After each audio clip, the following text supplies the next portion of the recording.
आंवला नवमी क्यों मनाते हैं? सुनिए पूरी कथा। आंवला नवमी कार्तिक मास के शुक्ल पक्ष की नवमी तिथि को मनाई जाती है।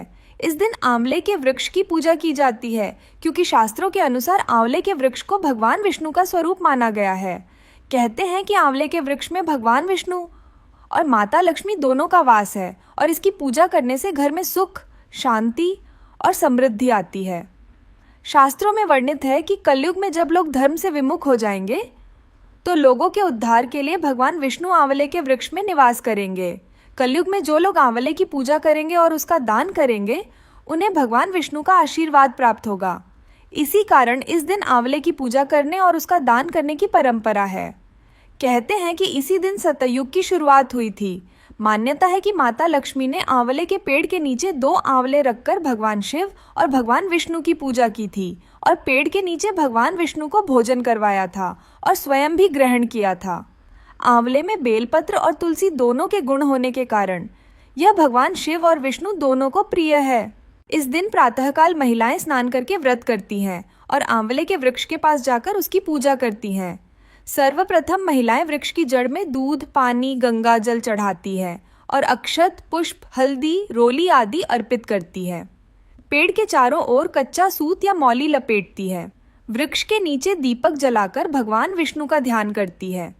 पेड़ की 7 या 11 बार परिक्रमा करती है और अपने परिवार की सुख, शांति और सौभाग्य की कामना करती है। इसके बाद व्रती हाथ में अक्षत और पुष्प लेकर अक्षय आंवला नवमी की कथा सुनती है। यदि आंवले का पेड़ उपलब्ध न हो तो उसके पौधे की भी पूजा की जा सकती है। व्रती भगवान विष्णु और माता लक्ष्मी को आंवला अर्पित करते हैं और स्वयं भी आंवले का प्रसाद ग्रहण करते हैं और दूसरों को भी प्रसाद देते हैं। व्रती सात्विक भोजन करते हैं। इस दिन आंवले के पेड़ के नीचे खाना बनाकर ब्राह्मणों को भोजन कराने से माँ अन्नपूर्णा की कृपा होती है और घर में अन्न धन की कोई कमी नहीं रहती। घर में सदा लक्ष्मी जी का वास रहता है। मान्यता है कि इस दिन जब स्त्रियां आंवले के वृक्ष की पूजा करती हैं तो स्वयं भगवान विष्णु उनकी मनोकामनाएं सुनते हैं। आंवले के नीचे किया गया हवन हजारों यज्ञों के समान पुण्यदायी होता है। इस दिन किया गया दान पुण्य कभी नष्ट नहीं होता, इसलिए इसे अक्षय नवमी भी कहा जाता है। कई गांवों में लोग सामूहिक रूप से आंवले के वृक्ष के नीचे भोजन बनाते हैं। लोकगीत गाए जाते हैं और सामूहिक रूप से भोजन या भंडारे का आयोजन किया जाता है। आंवले को त्रिदेव का प्रिय और आयुर्वेद की दृष्टि से स्वास्थ्यवर्धक माना गया है।